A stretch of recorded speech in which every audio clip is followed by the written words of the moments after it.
Hello, everyone, and welcome to episode number 74 of the SWW Show, where it's our first show of 25, but it's also the show recapping 2024. It is, as the scholars once said, what is it, like the close of one chapter, the open of another? Yeah. Something along those great lines. Hello, everyone, Ed's Mike here. Yes, it is 2025. Wow, it is the new year. I don't know about you. Did you actually get snow? We were told we were going to get snow, and we got like a nice little dusting. Yeah, we've probably got like 4 or 5 inches on the ground right now, minimum. Yeah, I think I have like maybe half an inch. Yeah. So we did not get that 4 to 5. But it is what it is. But yeah, we were back from Christmas break, from all of the holiday excursions. I saw you did a lot of skiing and snowboarding. Is that kind of, does that look like your break was? Pretty much. I mean, that's usually what I do around, well, in the winter in general, but, kind of the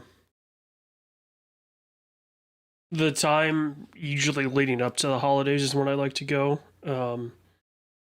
Especially considering, at least where I'm at, Christmas, leading up to Christmas was pretty warm and we got some rain, so a lot of the snow on the ground had melted. So I was kind of trying to get stuff in before that happened. And then usually, at least for me, I tend to avoid obviously the week between Christmas and New Year's, but then usually the week and a half after New Year's. So Is the mountain kind of like the gym in January, where you're just like, you know what, that's my break, 'cause that's when everyone else comes out? yes and no. That week between the holidays, absolutely. It's then, and it's usually around like early March to early April, because that's when like spring breaks happen. At both the collegiate and other levels. So it's, yeah, I try to avoid it because of that, but there's a lot of people that don't have the luxury of having a season pass, so they can just go whenever they want. I mean, I'm 25 minutes from where I've got a pass, so if I want to go after work, I can. If I only want to go for a couple hours on a Saturday morning, I can do that. So it's not the end of the world, and it's not a full-on investment for me the way that it is for some. But yeah, some places it seems absurdly expensive. Yeah, at this point, you need to have a pass of some sort. Which is wild, because like that definitely, like that is a last like decade level of change, I feel like. Yeah. So kind of what happened about, I don't know, 15 years ago or so was, actually, hold on, I can tell you exactly when it started. There were, I'll just go with the one of them. Kind of conglomerations started up. And these conglomerations created their own pass. So there's 2 big companies. There's Vail and there's Altera. Vail is currently in a shit show right now. So yeah, it's not looking great for them right now, but you're seeing like for example, Vale's Pass, it's called the Epic Pass. It's like $900 to $1,000 or more to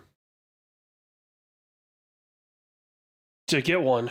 And now granted that's any amount, like you can go whenever you want, but you kind of need that pass because if you don't, it's, I think a day ticket at Vail is over $300 now. Gee, I was reading that. It's actually absurd. Yeah. So it's one of those where skiing in the States has just gotten stupid expensive.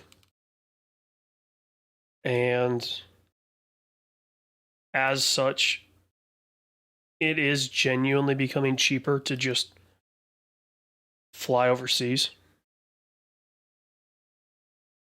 Yeah, especially like if you live like where I live near a hub or like the East Coast, like you could get to like European mountains for, it seems like cheaper. Because flights to Colorado aren't exactly cheap either.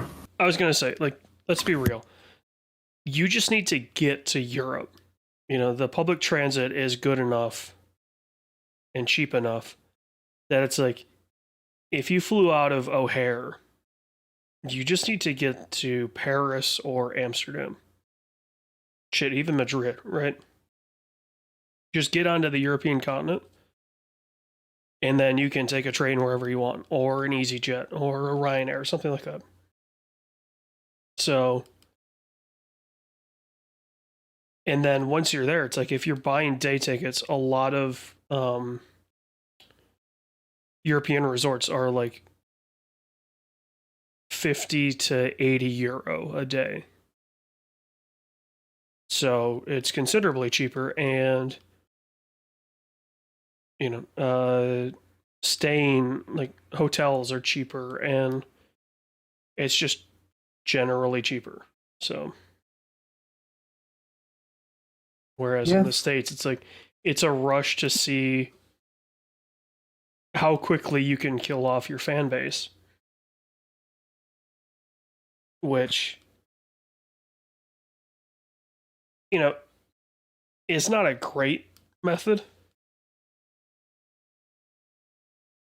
But it's the method Vail's going for. I mean, part of the problem is Vail's a public company as well, so. Also, like, there's also the second problem of there's only so much land. Like, it's like one of those that, like, it's also like the growing problem, and then also like it became so popular, but like it's not like other things where you're like making a thing for it. You're like, we need mountains or something with hills. Yeah, I mean, if you go through Vail's list of resorts, it's not as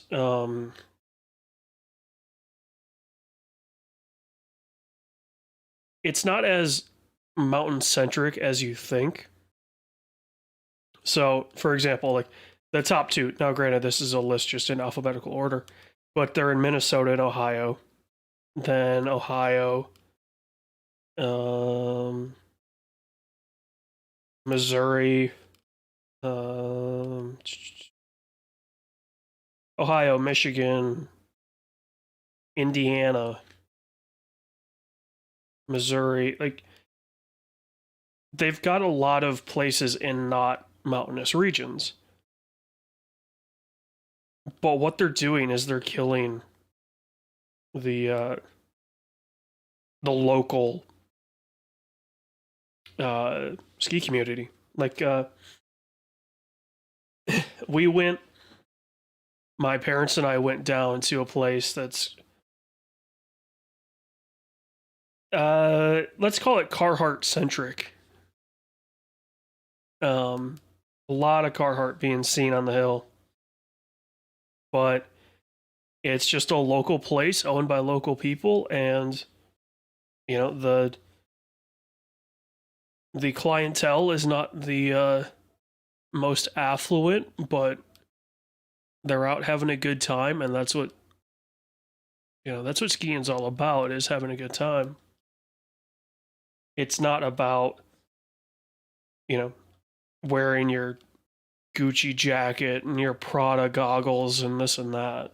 So, First off, that is not true. It is about the look. It is the look alone. I think we've both seen House of Gucci. That is what you're only supposed to look like when you're skiing and snowboarding. Thank you very much.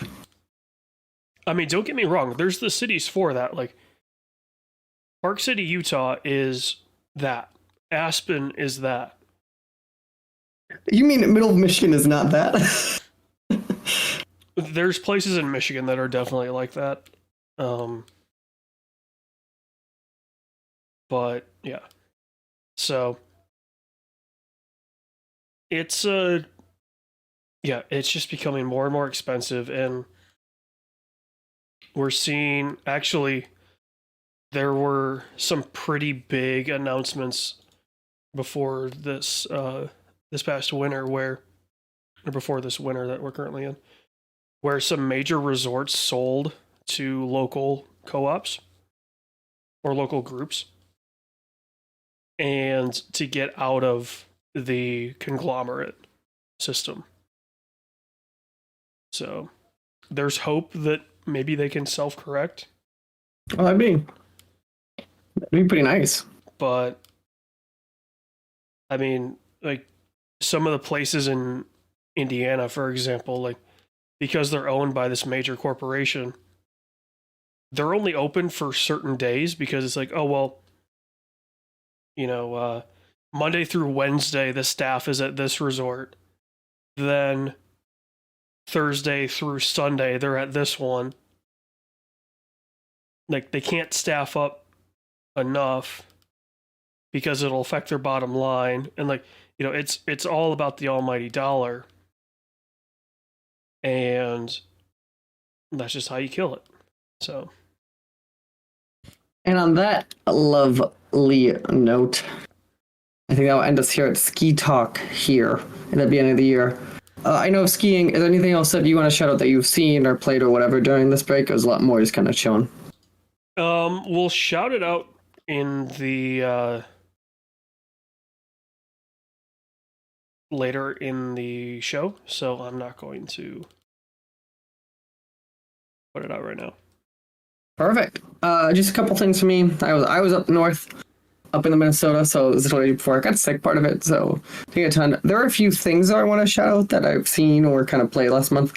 The game that was like my Christmassy game. Have you heard of this game on Steam called Dungeons and Degenerate Gamblers? I heard about it around when it came out, I think. So for people who don't know, this is a roguelite, but you're playing blackjack and you're just competing with people. And then like the sub-conceit of this game is that you can basically like switch out cards in your deck, or they might have cards that don't actually exist in real life, like a 13, or cards that could have some random effects. And then kind of each time you beat someone, you basically pull a card of deck, you kind of continue down this chain, and it's like 4 or 5 like sub-worlds. I thought it's a really cool, like, simple roguelite, where it definitely is like one where you just keep playing and there's more decks you unlock, or kind of more cards that get thrown in that rotation. But it's definitely, I also like how it's simple, because it's literally just the rules of blackjack, unless something changes the rules of blackjack, which kind of make it a very interesting, like, simple conceit too, that I think I like, because a lot of the obviously roguelites we've seen are like old arcade games or this thing, where I think this was a fun kind of way to do it as a card game, but not like a pure new card game, which is obviously the other type of thing we've seen a lot of too in these games. So if it's something I think interests people of those genres, people like just card games, it's very fun, because again, it's all on the cards. It's not like using the cards as just a mechanic. Like, the mechanic is you're playing a card game. So nice. So that was that one.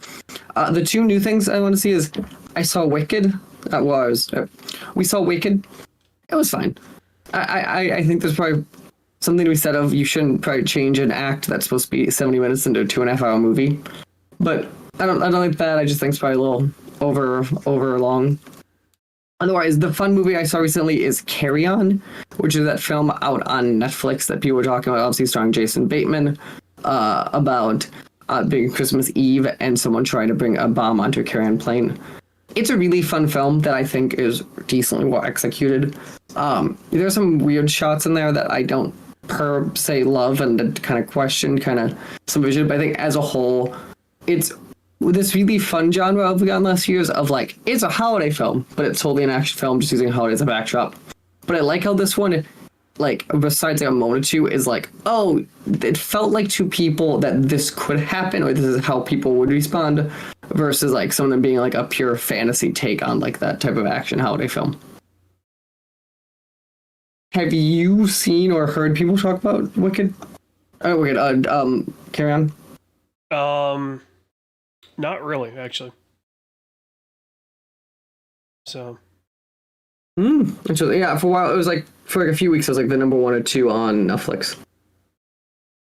So, but yeah, that's kind of our big stuff during break. Before we get into some random news that kind of bled out through the new year and right before, it is time for our annual SWW Awards show.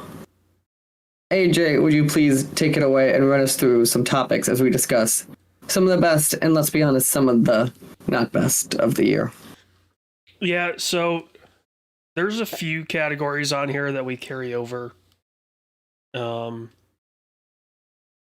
year to year since we've been doing the show. So, and then there's some new ones as well. So we've got best and worst of the movie club movies that we've done, best and worst of just general movies that we've seen. That could be anything. Best TV show, biggest disappointment, which is a pretty normal carryover. Best game of 24, worst game of 24. Favorite old game, which is one that I love to always bring back. And then my favorite category that we've always had is hottest mess. So you can take that. Yeah, goddamn right. You can interpret that. We'll get to that. And you'll see. There's a lot of different options on that one. Yeah. But for our first category, best movie club movie, we've got Civil War, Iron Claw, and The Beekeeper. I'm curious what your pick of these three is. So I think all of these are interesting because all of these are flawed movies in different ways that we've talked about before. Yeah. And when we say best to me isn't the word most fun, which would be like a different kind of thing. Best to me is which of these is the best film, which tends to be which of these tends to get the story they're trying to tell across the best while keep entertaining all the conceits of film. To me, that makes it only one answer here. I think Beekeeper is probably the most fun film here. Yeah. So, but that would go on that fun side. I don't think it's a good person. It's a good film, but it's not like a film in that way. I think it's a bland film, but it's fun because of the action that it has. And same I do like Cocaine Bear or one of those. Like, it's one of those. Civil War, I think, is the most ambitious of the films, but I also think it's the one who fails to deliver its message the most of these three. Interesting. Okay. Which would put it as, to me, as I think Iron Claw is the film of these three that has the most cohesive, has a story from idea to execution that is the closest, is a film that, again, does not deliver all facts per like any biopic, but is a film that, if you don't know wrestling, I still think it's an entertaining film, and I think it's, if you know the topic, is what upsets you the most. I think it's a film that has at least some sort of emotional punches and like makes people walk away with the action because of something the film said, versus the other two are more on the like, did you enjoy kind of what you're seeing on the screen, versus like this is a film that kind of leaves you with something. So that'd be my vote, Iron Claw. And I would, like, for me, it's between Civil War and Iron Claw. The main reason that I would say Civil War is because it feels like when it tries to do interesting things of, okay, what would really happen, right? Like, if we got into a modern Civil War, what does that look like? And I think some of its inclusions of, for example, the sniper scene, right? That is very inclusive of that, and the scene with Jesse Plemons are two where you're like, oh, this would absolutely happen in a modern Civil War in the States. The reason that I would struggle to give it to Iron Claw is it's not the full story. And no, and that's partially because they're like, hey, we can't make the full story because that is way too sad. Right. So this is the weird part of. I'm not saying the film's accurate, right? But it's a film that if you didn't know that wasn't the whole story, I think it's a film that tells a whole story. Yes. And that's where I think the difference is. Yeah, I could, like I say, it's between Civil War and Iron Claw. I could go either way. I think I would personally put Civil War above Iron Claw, but just a little bit. So, I mean, if you are Iron Claw number one with a bullet, then I can get behind that. I think that would be what I would say is Iron Claw. To me, it's Iron Claw. I could hear this award, but I think we both agree it's not Beekeeper. Like that was the easy one. Oh, that was definitely the. I was stretching when I was writing down my list. That was the stretch of like, I mean, it was a good time, but yeah. This one might be a little bit harder.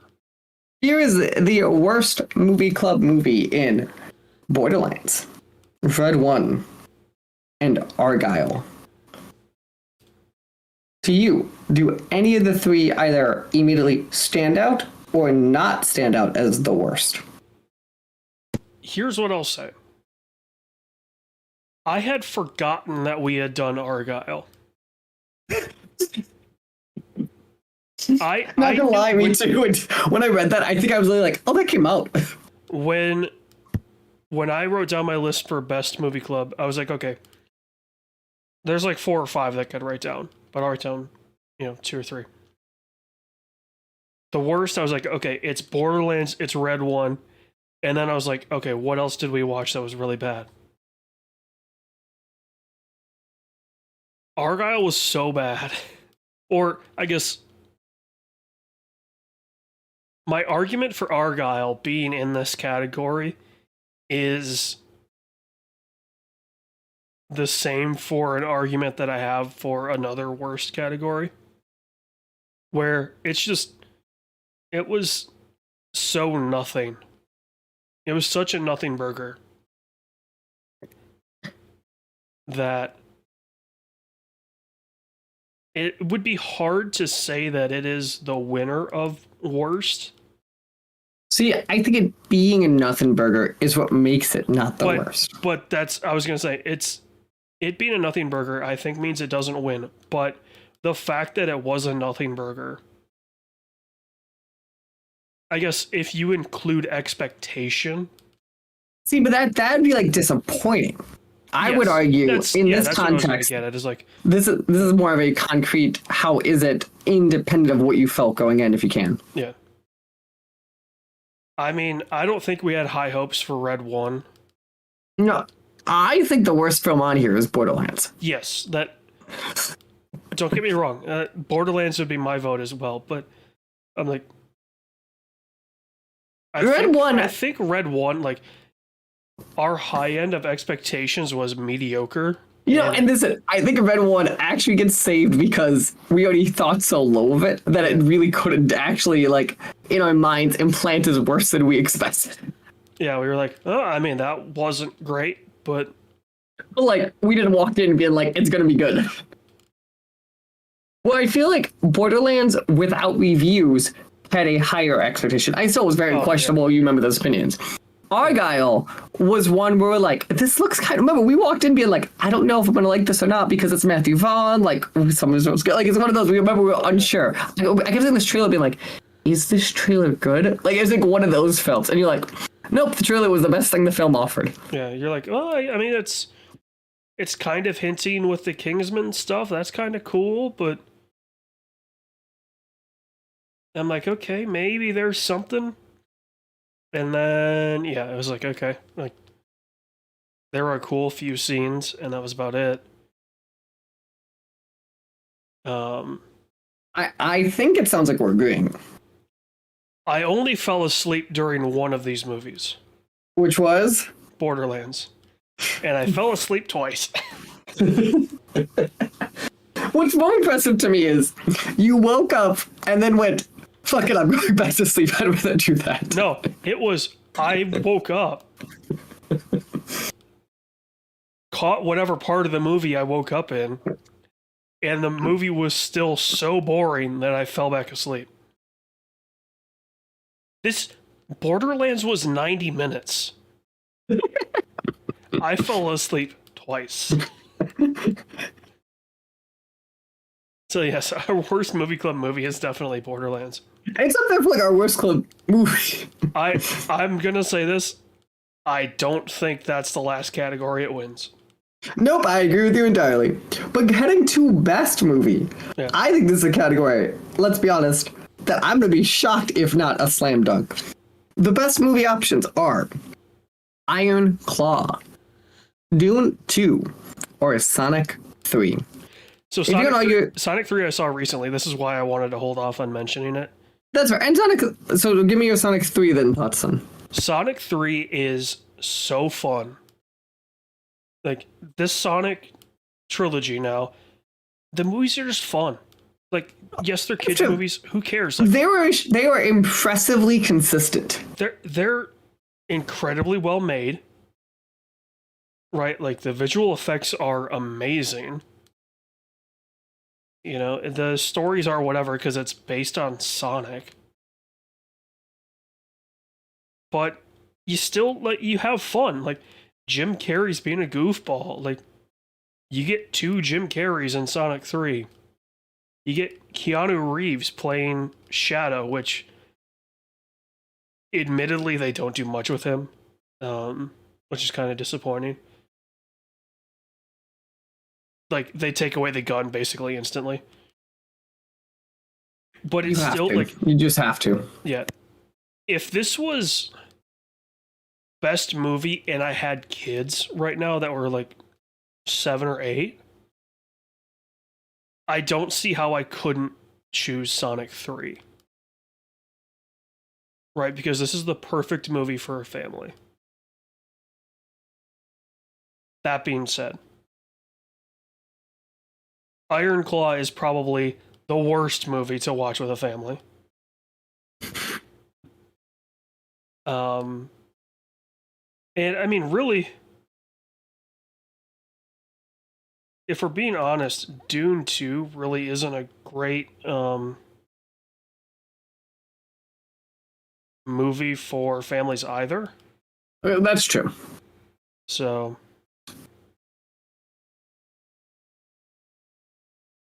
but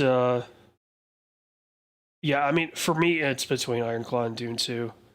I see. This is the one where I think Iron Claw, for like other movie clubs put down, and Iron Claw as like a film, I think like is that better.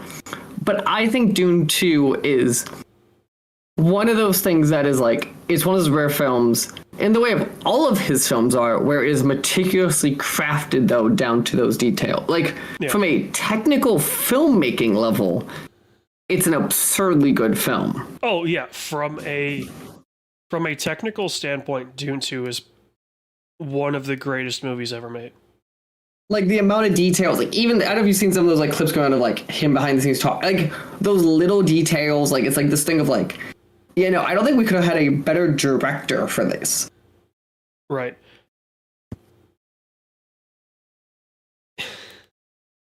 My vote's going to be Dune 2. I don't know about you. Dune 2 is my vote. Okay. That makes that easy. Let's bold Dune 2. Worst movie. Hey, guess what? We've got some repeat offenders here. Borderlands back on the list. Red One back on the list. Dear Santa, dear God, Jack Black, why did you make this movie? See, so the answer has to be Borderlands, I would argue. But let's see. Is there any world where Dear Santa is actually worse than those two? No, but for a very specific reason. Dear Santa knew exactly what it was going to be. It was only going to be released on Paramount. There was never going to be a theatrical release. So it didn't have to feel big and bombastic. It still falls. I'm not saying it falls as hard as Red One falls, because Dear Santa's audio mixing is okay. This is Borderlands. Yeah, Netflix movies. Netflix movie. Why are we arguing? This is Borderlands.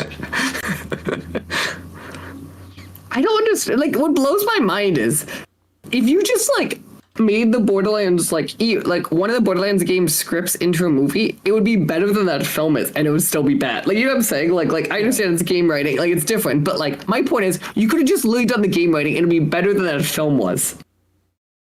Yeah. And those games are not well written. I think in the moment I think it is good. They play well written that way, but like I understand it's game writing. I'm not saying it's well film written. Right. Yeah. As to best TV show, this sounds like a EU category. So please tell us about the nominees and who among them stands above their peers. So I've got on here Lioness, the Zoe Saldana Paramount show. We've got The Penguin, Colin Farrell's The Penguin on HBO, and then we've got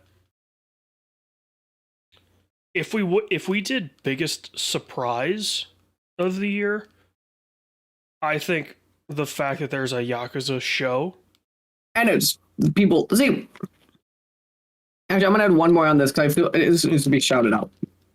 Oh yeah, I thought about Fallout, but I'm adding just an audible. I at least want to shout out also Fallout for that exact reason you're about to say for Yakuza. Whereas like there's a competent Fallout show that like at least understands the games in some capacity. But I'll give the Fallout show credit. It feels. It's funny. So Fallout feels like it takes the game seriously. Borderlands doesn't. Yeah, no, and I believe Jonathan Nolan now when he says he like played the Fallout games because like they at least present him with evidence that he has played those games. Right. Borderlands, I'm convinced Eli Roth hasn't even heard of Borderlands. And the big struggle here is the Like a Dragon Yakuza show that was on Amazon Prime.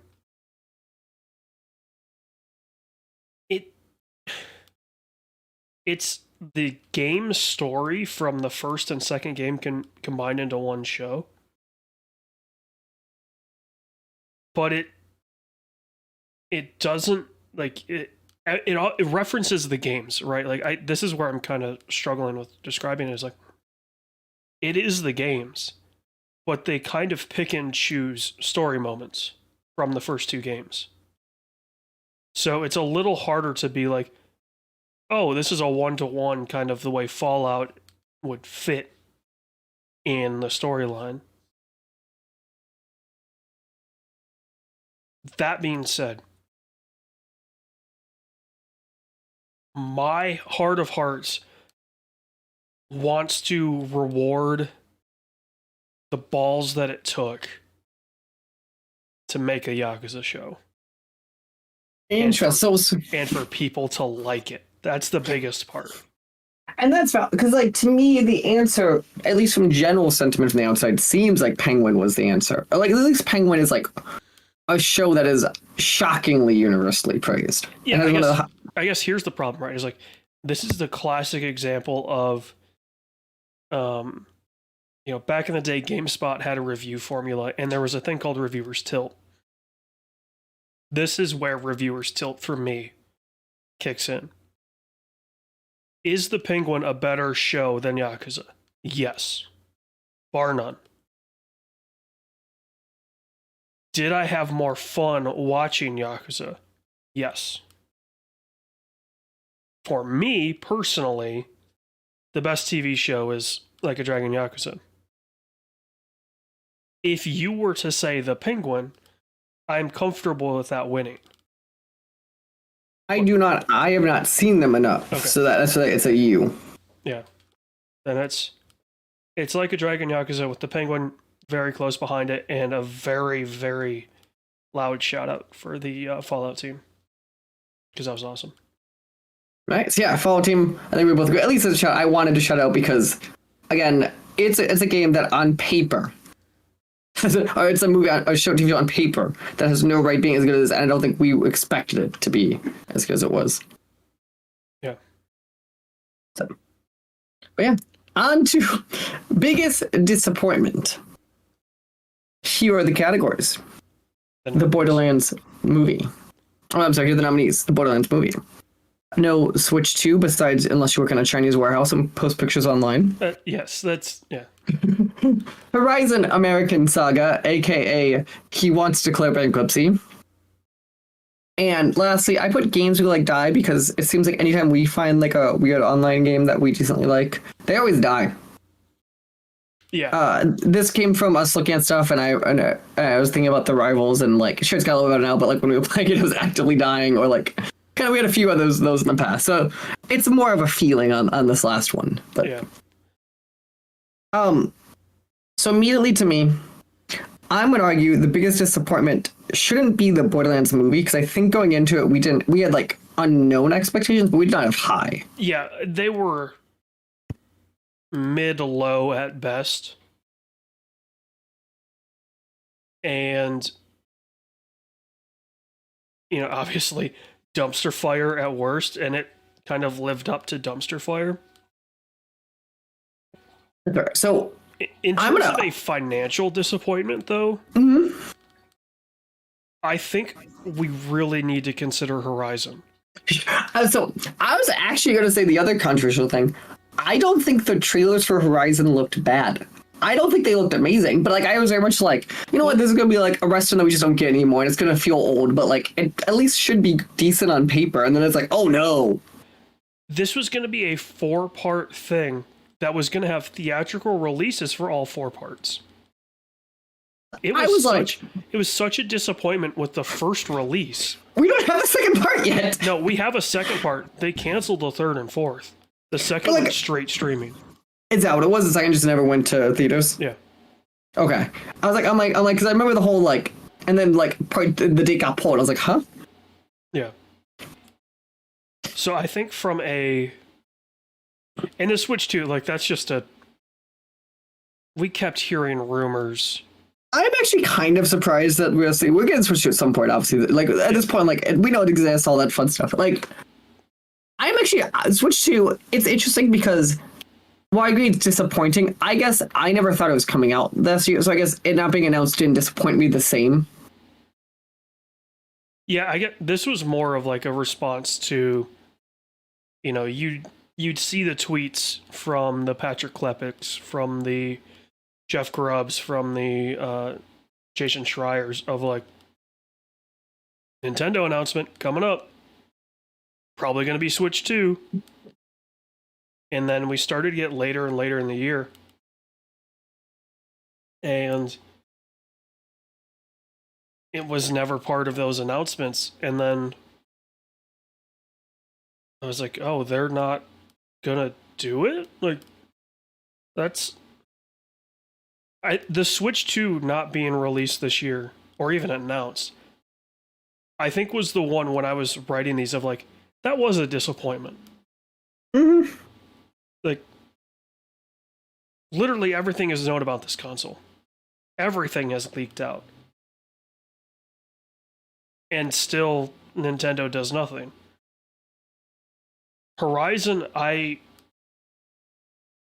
was never interested in seeing it until it came out on streaming. Because I was like, I don't know if this is really a theatrical experience. what he's trying to do. So my expectations were kind of nothing. Right, but from an impact on a lot of people, I think you have to say Horizon wins this. I think this is accurate. So Borderlands, you luck out. But, right? Congratulations, Borderlands, for not a clean sweep. We would like to say congratulations. Yes. Flowers to the team at Borderlands. No clean sweep here, buddy. Perfect. And then for our best games of 24, we have 4 nominees here. We have Like a Dragon, Infinite Wealth. We have Finally Out, has to be the longest early access game that people have heard of, award of Satisfactory. I don't know, Daisy's up there too.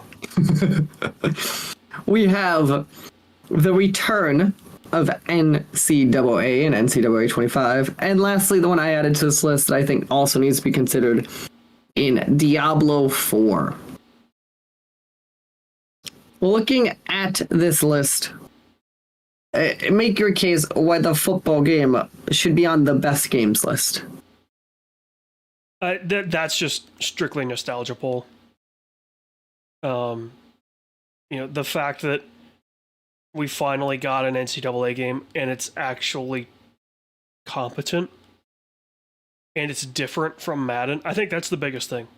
Is like, see, this is one if we had like most impressive or like hit like above the mark award, I feel like NCAA, I think that's what stands out to me because like they actually did it. Yeah, it's not Madden. It's not a college skin Madden. It is its own thing. And it was never going to win this category. I strictly put it on there for like, hey, it's probably not going to get notoriety for anything else. But just the fact that we got one, it brought me back to when I was in college, and you just heard every like dorm room playing NCAA 14, and you would have like tournaments throughout the dorms, and like I say, it's such a nostalgia pick for that. It wasn't going to be nominated for anything else. So that is very fair. It can be ignored, but just, again, giving it its flowers. Right. So I would say then we have the remaining 3 in Like a Dragon, Infinite Wealth, Satisfactory, and Diablo. I also want to point out, I like how for both of us somehow, what game we did not think of on this list? What's that? Helldivers 2. I didn't play it, so I didn't put it down. Okay. Because it's a game that I think is very good, but I actually don't think it's being on this list. But the inverse, I think, can be seen. It's one of those that I'm torn on Diablo 4. Diablo 4 to me, I think, hit its mark on launch beyond what people expected, and it's arguably it is a very well received game. I think Diablo 4 though suffers a very similar thing in Helldivers, where I think it's a game they made light service without actually understanding what, about it. Because Diablo's had those complaints of the balance and all this stuff, kind of because they made a game that probably was at its best a stagnant game that you then added something after for live service, versus this model working that way. And I think it's a game that probably in April or May I'd be way cleaner fighting for it than I would be at the end of the year because of that. Yeah, that's always the struggle with live service games, right? Is how do you rate them in a situation like this, right? Are we taking what it released at? Mm-hmm. on day one with 1.0, or are we taking it as, the Diablo 4 that you play right now? Because I mean, I've thought about that too in previous years of like, okay, if we're gonna have a live service game, you either need to, we need to make it like, we either need to have a rule where it's what the game was when it released day one, or what the game is as recently as we've played it. No in between, because like, in a way, I'd almost say like Cyberpunk could have potentially won a game of the year. Yes, that's why it has this weird, it's won or been nominated for those like weird live or continually edited awards. But I mean, okay, my case for Satisfactory is this: it hit 1.0. It is the ultimate chaos game, and it's definitely, this is my labor of love best game choice. Of these guys have worked so hard on this thing, and it's satisfactory. It's a game that almost is like a Steam staple at this point. Yeah. Also, I want to point out, it's one of the few games that if you pull from Google, it is a 5.0. Like, it's a universally praised game. And I think that alone, with the context of its early access, I would argue Satisfactory should exactly be what we say for our best game. Yeah, I would go to bat if there were more people and I could convince more people for Like a Dragon, I would. But it's just you and I. And I think Satisfactory is a game that I think Gutterly gets, when we like these weird Steam games, I think Satisfactory is that, and at least it's like the story of the devs you wish there was more of these. Yeah, absolutely. So Satisfactory gets its flowers finally after I don't know, close to 10 years. Right. And now, for the worst game of 2024, again, these asterisks of games we've played or big games. Like, obviously, there are truly worse games out there, and this is not what this award is. The games that stand out, though, are Star Wars Outlaws, ironically, Madden 25, and Stalker 2. I wanted this category to be called mid-game of 24. That's probably more accurate. Because, like, to be honest, if we hear about a bad game, we usually don't interact with it. There are very few true bad games that people interact with. That is true. So, like, they happen, but like very rarely, I feel like. And like, all three of these have their merits. Star Wars Outlaws is a good representation of the Star Wars universe. Madden 25, the biggest knock on Madden 25 is that it's a reskin Madden 24. Which the biggest knock on Madden 24 is it's a reskin, so that's kind of why it gets this spot, is like, they haven't done anything in forever in the Madden franchise. And it's more damning this year because of NCAA 25. Where we saw what a team at EA was capable of when it comes to a football game. And then Madden 25 comes out like a month later or something like that. And just kind of shits the bed. And it just doesn't. I mean, it still performs, don't get me wrong. This is one of those games where it's like, come the end of the year, it's on that top 10 sales list for a reason. It's Madden. But it's just another Madden, right? There's nothing new really about it. Stalker 2, I wanted to put in biggest disappointment. I'll put it that way. Strictly because it took me, I think, 6 times trying to start it, including 3 full restarts of my computer, just to fire it up for the first time. And it was missing a lot of stuff on launch that previous Stalker games had. And it's got that Euro jank. Like, don't get me wrong, it feels kind of harsh putting a game that was developed in Ukraine and then moved to Czechia, I believe.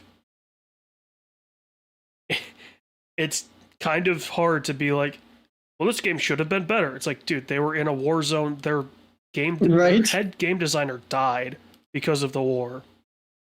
Like, it's tough to really shit on this game too much because. So to me, then, this award sounds like Madden. Yeah.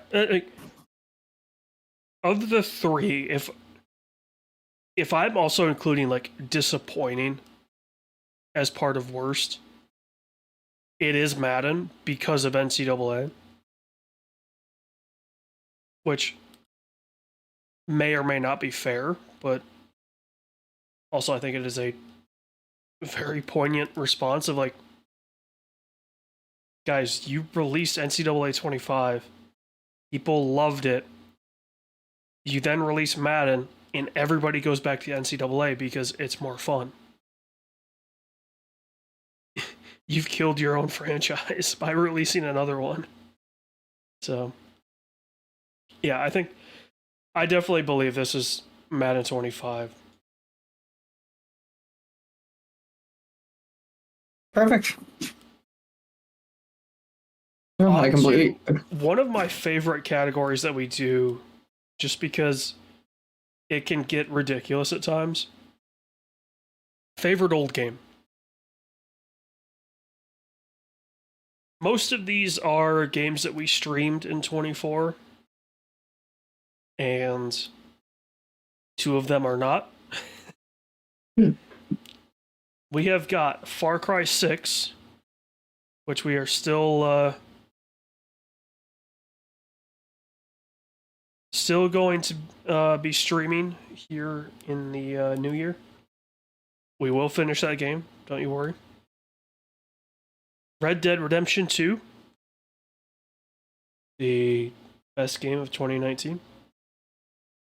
Just Die Already, which may have been our most fun stream. That is actually Moving Out, which we fully beat that, right? Yeah, we fully beat that. We just we stopped with that one. Yeah. And then lastly, the one I want to shout was Against the Storm. It was that city builder game that I was playing earlier last year. I think this idea of favor, right, is like the thing. I understand the RDR2 argument, but RDR to me is just a game that like I view as more work, and I said this for like fun as game there. To me, though, the favorite game of these, and the way I think of it is, it has to be Far Cry. I think the way we're having those streams, I think it reminds us how good those games are crafted. Obviously, they're repetitive, they have their problems, but this isn't a best game category. This is a favorite game category. And, like, even like we're playing, I'm like, it's wild to me. They just took the Far Cry 3 formula, strapped on a second player, and just said, fuck it. And, like, the idea that just happened and it plays well is something that go back a decade ago, we'd have been like, that's not going to happen. They always like do dumb co-op stuff. Like, they just kept making these games. And like, they're not really making new audiences or whatever, but like, people like them and keep buying them. It's even like an Assassin's Creed problem where there's too many of them. Like, every time a Far Cry game comes out, people are like, it's more Far Cry. And that's kind of just that discussion because they've kind of made a formula that really works. Yeah. I'll put it this way. Of the 3 stream games that we have on here, Just Die Already, I think we did for 2 streams, maybe 3. We kind of exhausted the fun out of it. Mm-hmm. And that's partially because it's just the 2 of us. there is like that campaign mode that I think we kind of exhausted the enjoyment out of. Multiplayer, maybe if you get more people in there, it's more fun. Who knows? Moving out, I feel like both you and I had times where we just got frustrated with that game. Yep. Where it was like, this should be working, but it's not. Why is it not working? And then we think we've got it working, and then it's still not working. But yeah, I mean, dude, Far Cry 6, just go watch the streams of Far Cry 6. Go watch the archives. We're having a blast. We're not even a quarter of the way done with it. And like, Far Cry 6 is just more Far Cry 5, and we aren't complaining about that. Well, I feel like moving on to resource moving out, me and you both be like, we need a break. It's like, it's that. Oh yeah, if we were doing moving out too, I'd be like, maybe in 6 months. The fact that we went straight from Far Cry 5 to 6, because it's like, hey, we're having a blast. These are fun. They're easy, especially with co-op. And it's just we're just two chill guys. So, would you agree with my vote? Oh, it is absolutely Far Cry 6. Right. And then, final category here, our hottest mess. This just is obvious. Ubisoft. Warner Brothers. Or whatever the hell they call that company now. Warner. Yeah. And Sony's Marvel plan, also known as, I believe it's like the Sony Spider-Man cinematic. There's some technical term for it that Sony has up their ass. So each of these is a hot mess in their own. But Ubisoft, I don't think is the hottest mess yet, because it didn't collapse, and we've known they've been having problems. So to me, the answer is Warner, because well, Sony fucked up Spider-Man because they just refused to use Spider-Man in these films. They were just bad films at the end of the day, which we get a dime a dozen, and we've had failed cinematic universes. How they fucked up one of the most successful, biggest IP holders in the world, and entertainment companies in the world, and we don't know if it's going to exist at the end of this year because of how shaky of grounds it is goddamn wild. Yeah. I mean, okay. Like we can make Warner Brothers a successful company in like a half hour by getting rid of shit. Like, it's not, I don't understand how you like can't at least like balance your fucking books in this company. Yeah.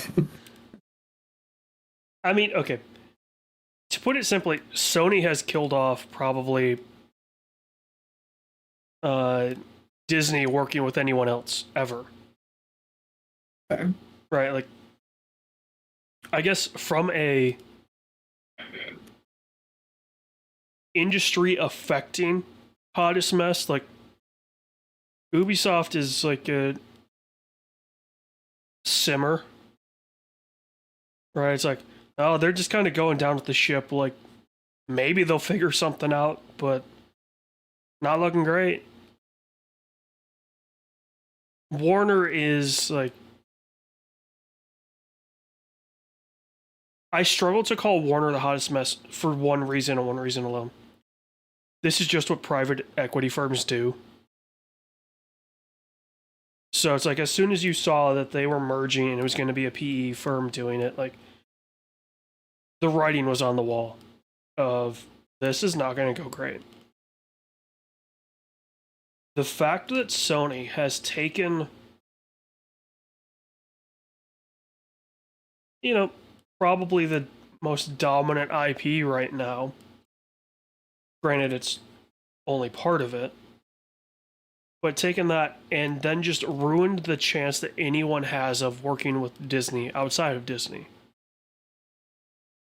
is astonishing. And the fact that there were 3 of these this year. Right? There were 3 of these movies. That's what's even crazier. The only thing I'll give you also is, what's crazier? The head of Sony was talking about how, like, yeah, it's just like these are good movies. The audio, like critics just hate us. Yeah, he was talking about I think specifically Craven. But it's like, okay, so we had Venom Last Dance, Craven, and Madden Web all released this year.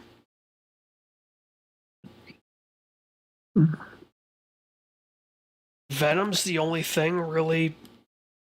And it's like the worst Venom. Yeah. Like that's maybe the one thing that's. See, I think it's impressive being Warner. Because like, as much as we're talking about like, sure, venture company do all this stuff, like, but they're making dumb business decisions. Like a venture capital, in theory, you could at least point to like the long-term bad, but there's short-term gains. There was no short-term gains in this. They literally just merged and like fucked a company immediately. Yeah, that's like, pretty true. Yeah. Like I don't know, you get out of like they were showing stuff like the Batgirl movie or showing the like Looney Tunes thing. Like these are things that like sure like they're not gonna put gangbusters probably, but they're like being realistic. If you look at it from a tax write-off point of view compared to those things' budgets, like they probably would have at least netted more money releasing these things. Like that was a like short-term gain argument that wasn't fleshing out in the value of like these things releasing as VOD or any of the other products that they had available to them. That's okay. That's the crazy part, right? Is like when you factor in. These are tax write-offs, not tax credits. So they're only getting like a third of that money from a tax-off point of view. But you have a streaming service in-house.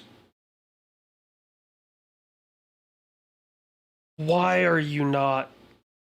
They're removing Cartoon Network cartoons right now. Where the fuck are they gonna put them? Why like you own this IP? Why are you just like hiding it and not even doing like the Disney Vault cutesy thing of like we're gonna release it every so often? Like it's just going away. Yeah. Yeah, like again, where? Like that's but like why are we like you own that or like even the other shit of like Warner is removing games on Steam that they own the rights to.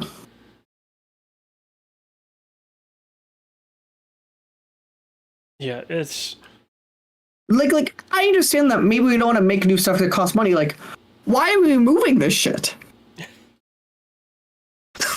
Yeah. That's not great. Like, that's to me why Warner is the hottest mess of the goddamn decade so far from a like entertainment point of view. I think even taking the entertainment aspect out of it. It's so up there. Yeah. Like it fights COVID as the fuck up. Like I don't know what to tell you.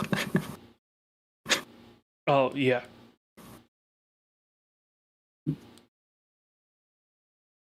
It's yeah. That is my closing thoughts. I don't know if you have any argument against that. I mean, yeah, like it's pretty tough to go against Warner. There is the argument to be made of like hottest mess this year has been Sony. But when you factor in everything else, yeah, it's gotta be Warner. Congratulations to your company we no longer know the name of, who may or may not exist for next year's award. Let's be honest, we're giving it to Warner, and what's really sad is that, honestly, there's a chance that none of these are available for next year's list. Yeah. Which I don't know what the fuck that says. But yes, that has been the 2024 SWW Awards. We'd like to say congratulations again to our winners. of categories, including Best Movie Club Movie in Iron Claw, Worst Movie Club Movie in Borderlands, the Best Movie in Dune 2, the Worst Movie again, Borderlands, congratulations, the Best TV Show in Like a Dragon Yakuza, the Biggest Disappointing in the Horizon American Saga, the Best Game of 24 in Satisfactory, the Worst Game in Madden 25, our favorite old game in Far Cry 6, which we will be continuing on our Wednesday streams, and our hottest mess. Congratulations to Time Warner Discovery. Now discover the fuck out of that business. But we will be back next year with our award show. We got a few final things to wrap up before we let everyone go, though. We couldn't be amiss to at least mention Christopher Nolan's new movie has been announced. It is an adaptation of the Odyssey, of Homer's The Odyssey. We will learn more throughout the years, and we'll touch base then. Some quick trailers to mention that had, I think, be brought up. We got 3 new trailers in Karate Kid, starring both Jackie Chan and Ralph Macchio. Jerry Springer, there's going to be a docuseries on Netflix, very interesting. And obviously the trailer that at least had to be mentioned in James Gunn, the Superman. I know you were a little less warm on it than I was, but I at least think that it will be interesting, especially, I don't know if you saw, like, that trailer was breaking records, at least on live streams and on the internet. I mean, it's good to see people hopeful for Superman, because I think a lot of people were a little like unknown, I think, about, like, all right, Henry Cavill's not going to be back, so what does that mean for us? Yeah, we're like I think it is fair to say, in an objective measure, this is the most stylized Superman and the most, like, recognizable as Superman that we've seen on the big screen in a long time. We're like, that was the thing always of even the, like, Brandon Roth, or the Brandon Roth one, or obviously Batman Superman. Like, that Superman was those were both very different Superman than, like, this almost, like, looking back to that golden era type hero. So I'm very interested kind of how they play that, but, like, keep it more modern. Yeah, I do wonder, right, like, going forward with this, is Gunn going to take Superman serious, or is it going to be a Gunn movie? Like, that is a genuine question to have with him now in charge of, like, is this going to be a Gunn movie, which, there's nothing wrong with that. But yeah, I genuinely don't know the answer to that either, and I'm going to be very curious. Is it, because a Gunn movie is like Guardians or Quippy or, like, that stuff, but, like, the best Superman stories tend to be, again, it's not quite grounded in the way, like, Batman we think is grounded, but it is. It's almost like it's about real people in ways that you at least see how they get there versus, like, just abstract superheroes and villains. Right. It's the opposite of Black Adam, which I think did not understand that part of the Superman stories. Yeah. Well, that one is just like, here are big abstract heroes and villains, and that's what people like. That's the character of Superman versus, like, when people talk about things that they like about Superman. So it'll be interesting which we get. Oh. Yeah. I hope it's not Black Adam, but we shall see. And then lastly here, we have to sadly shout out, there were 2 layoffs right before the end of the year in WB Games Montreal, and not a super surprising, just how late in the year it was. Laid off 99 developers, and People Can Fly. Most famously, obviously, did Bulletstorm, but has done a bunch of games since then, is a very famous sports studio. Has also, and also Outriders of them, has also laid off a bunch of people. Both those people, and again, hopefully we'll see how 25 shakes up to be. I don't know who the hell else you're laying off, so we're going to hope for the best there for everyone. Games coming out. We don't actually have a lot of dates yet this year, but we do have some early ones. I think everyone's still waiting on GTA and a few other games kind of settle their dates. Yeah. Freedom Wars Remastered comes out when this comes out on January 10th. Kingdom Come Deliverance 2 on the 4th of February. Civ 7, February 11th. AC Shadows, Feb 14, Avowed, February 18th, and Arabfall on March 27th. Hopefully we get more dates soon, because obviously we really don't have a ton. And then lastly, there were 3 films that I think kind of stand out for this month, and I'm curious if any of them stand out to you. We have Better Man, A Different Man, and Flight Risk. What, you don't want to do The Last Showgirl, Pamela Anderson's movie? Up to you, that one.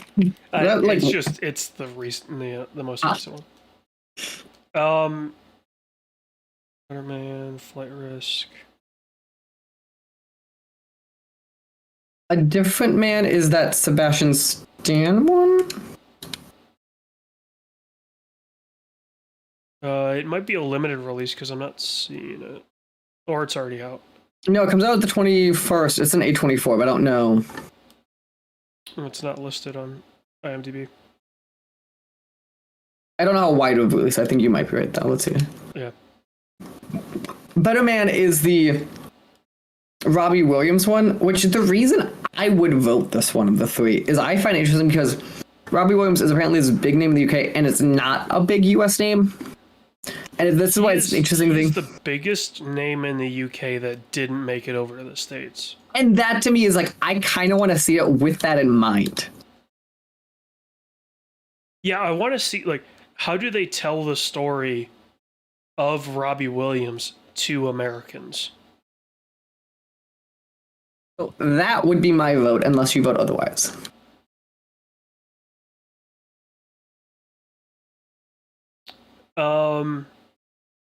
It's that or Flight Risk.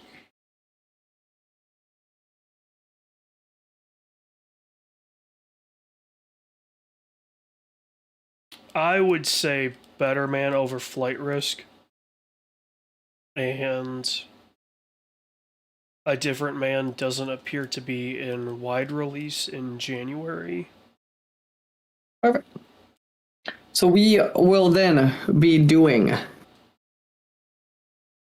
the Robbie Williams biopic in Better Man. Again, everyone, thank you for joining us. Hope your holidays were great. We are back in action for this year. We got some streams, and we'll see what else is going on. But it is 2025. Go hug a homeless person, pop the champagne, and go wild in the streets. Is that how we close these things now? Wild in the streets. Also, I'm looking for a Different Man, and it's not showing up. I will send you the link then, but we will catch everyone next time.